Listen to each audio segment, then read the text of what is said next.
ശ്രീലങ്ക നേപ്പാൾ സീരീസിലെ മൂന്നാമത്തെ വീഡിയോയിലേക്ക് എല്ലാ കൂട്ടുകാർക്കും സ്വാഗതം. കൊളംബോയിലെ കാഴ്ചകൾ കണ്ട് ശ്രീലങ്കൻ എയർലൈൻസിൽ കൊളംബോയിലെ ബന്ദർനായിക ഇന്റർനാഷണൽ എയർപോർട്ടിൽ നിന്നും നേപ്പാളിലെ കാഠ്മണ്ഡുവിലേക്കാണ് ഞങ്ങൾ പോയത്. ദക്ഷിണേഷ്യയിൽ ചൈനയ്ക്കും ഇന്ത്യക്കും ഇടയിൽ സ്ഥിതി ചെയ്യുന്ന ഒരു രാജ്യമാണ് നേപ്പാൾ. 2008 മെയ് 28-നാണ് നേപ്പാൾ സ്വതന്ത്രമായത്. ഏറ്റവും കൂടുതൽ ഹിന്ദുമത വിശ്വാസികൾ ഉള്ള രാജ്യം കൂടി ആണ് നേപ്പാൾ. ലോകത്ത് ഏറ്റവും കൂടുതൽ ഉയരം കൂടിയ പർവ്വതമായ ഹിമാലയൻ പർവ്വതങ്ങളാൽ ചുറ്റപ്പെട്ട ഒരു രാജ്യം കൂടിയാണ് നേപ്പാൾ. ലോകത്ത് ഏറ്റവും ഉയരം കൂടിയ കൊടുമുടിയായ എവറസ്റ്റ് കൊടുമുടിയും ഇവിടെയാണ് സ്ഥിതി ചെയ്യുന്നത്. ഇന്ത്യക്കാർക്ക് ഏറ്റവും ചുരുങ്ങിയ ചിലവിൽ സന്ദർശിക്കാവുന്ന ഒരു രാജ്യം കൂടിയാണ് നേപ്പാൾ. ഇന്ത്യക്കാർക്ക് വിസയില്ലാതെ സന്ദർശിക്കാൻ പറ്റുന്ന രാജ്യം കൂടിയാണ് നേപ്പാൾ. റോഡ് വഴിയുള്ള യാത്രയാണെങ്കിൽ ഇന്ത്യക്കാർക്ക് പാസ്പോർട്ടും ആവശ്യമില്ലാത്ത രാജ്യവും കൂടിയാണ് നേപ്പാൾ. കൊച്ചിയിൽ നിന്നും ശ്രീലങ്കൻ എയർലൈൻസിൽ നേപ്പാളിലെ കാഠ്മണ്ഡുവിലേക്ക് ടിക്കറ്റ് എടുത്തപ്പോൾ ശ്രീലങ്കയിലെ കൊളംബോയിൽ ലഭിച്ച 20 മണിക്കൂറിൽ അവിടുത്തെ കാഴ്ചകളും കണ്ട് നേപ്പാളിലെ കാഠ്മണ്ഡുവിലെ ട്രിഭുവൻ ഇന്റർനാഷണൽ എയർപോർട്ടിലാണ് വന്നിറങ്ങിയത്. എവറസ്റ്റിനടുത്തുള്ള ഹിമാലയം കാണുന്നതിന് വേണ്ടി ഏറ്റവും കൂടുതൽ വിദേശ സഞ്ചാരികൾ എത്തിച്ചേരുന്ന ഒരു എയർപോർട്ട് കൂടിയാണ് ഇത്. ഇവിടെ നിന്നും ഹിമാലയത്തിലേക്ക് എത്തിച്ചേരാനുള്ള ജനപ്രിയ സ്ഥലമായ ലുക്ലയിലേക്ക് ദിവസേന സർവീസ് ലഭ്യമാണ്. ലോകരാജ്യങ്ങളിൽ ഇന്ത്യക്കാർക്ക് ഇന്ത്യൻ കറൻസി ഉപയോഗിച്ച് യാത്ര ചെയ്യാൻ പറ്റാവുന്ന ഒരു രാജ്യവും കൂടിയാണ് നേപ്പാൾ. നേപ്പാൾ രൂപയാണ് ഇവിടുത്തെ ഔദ്യോഗിക കറൻസി. ഏറ്റവും ചുരുങ്ങിയ ചിലവിലുള്ള താമസവും ഭക്ഷണവും നേപ്പാളിൽ ലഭ്യമാണ്. ഏറ്റവും ചുരുങ്ങിയ ചിലവിൽ ഒരു വിദേശ രാജ്യം കാണാൻ താല്പര്യമുള്ളവർക്ക് നേപ്പാൾ ചൂസ് ചെയ്യാം. എയർപോർട്ടിൽ നിന്നും പുറത്തിറങ്ങിയാൽ നിരവധി ബസ്സുകളും ടാക്സികളും നമുക്ക് ലഭിക്കുന്നതാണ്. നേപ്പാളിലെ പ്രസിദ്ധമായ എല്ലാ ടൂറിസം സെന്ററുകളിലേക്കും ഇവിടെ നിന്നും ലോക്കൽ ബസ്സുകൾ ലഭ്യമാണ്.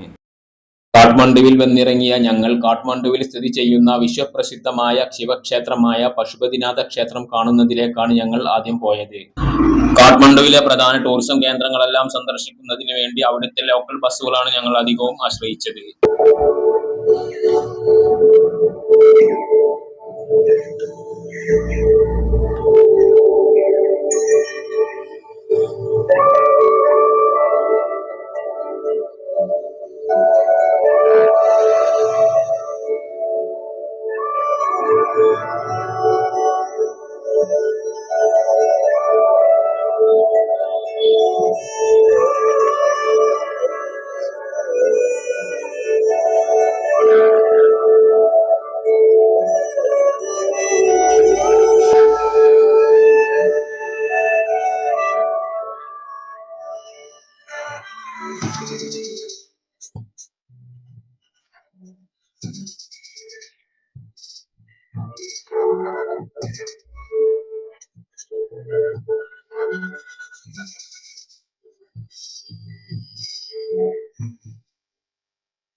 അങ്ങനെ പശുപതിനാഥ ക്ഷേത്രത്തിലെത്തി. ഇതാണ് ക്ഷേത്രത്തിന്റെ പ്രധാന പ്രവേശന കവാടം. ബാഗമതി നദിയുടെ തീരത്ത് സ്ഥിതി ചെയ്യുന്ന ഈ ക്ഷേത്രം നേപ്പാളിലെ ഏറ്റവും പവിത്രമായ ശിവാലയമായാണ് കണക്കാക്കപ്പെടുന്നത്. യുനെസ്കോയുടെ ലോക പൈതൃക പട്ടികയിൽ പശുപതിനാഥ ക്ഷേത്രവും ഉൾപ്പെട്ടിട്ടുണ്ട്. നേപ്പാളിലെ ഏറ്റവും പഴക്കം ചെന്ന ശിവക്ഷേത്രങ്ങളിൽ ഒന്നാണ് പശുപതിനാഥ ക്ഷേത്രം. ആരാണ് നിർമ്മിച്ചതെന്നോ എന്നാണ് നിർമ്മിച്ചതെന്നോ അറിവില്ലാത്ത, ചുറ്റും നിഗൂഢതയുടെ ആവരണം ഒളിപ്പിച്ചു വെച്ച ഒരു ക്ഷേത്രവും കൂടിയാണ് പശുപതിനാഥ ക്ഷേത്രം. ഈ ക്ഷേത്രത്തിലെ ശിവലിംഗം കണ്ട് തൊഴുന്നവർക്ക് അവർ അങ്ങേയറ്റം പാപങ്ങൾ ചെയ്ത ആളുകൾ ആയിരുന്നാൽ പോലും അടുത്ത ജന്മവും മനുഷ്യനായി പുനർജനിക്കാനാവും എന്നൊരു വിശ്വാസം നിലവിലുണ്ട്. ഇക്കാരണത്താൽ പ്രായമായ ആളുകൾ തങ്ങളുടെ ജീവിതത്തിന്റെ അവസാന നാളുകൾ ചിലവഴിക്കാനായി ഇവിടേക്ക് എത്തുന്നു.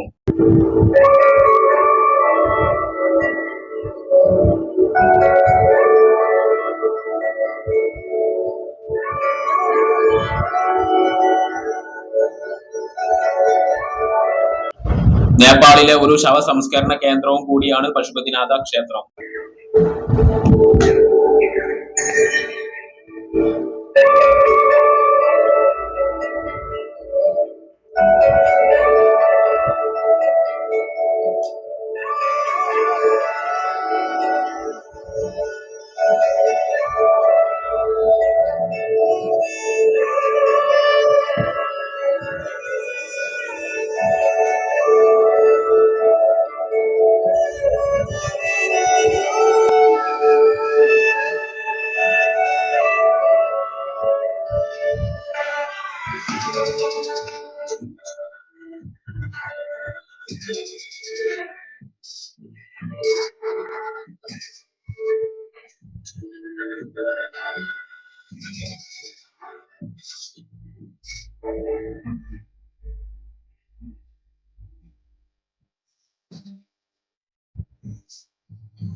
നേപ്പാളിലെ കൂടുതൽ കാഴ്ചകളുമായി അടുത്ത വീഡിയോയിൽ കാണാം.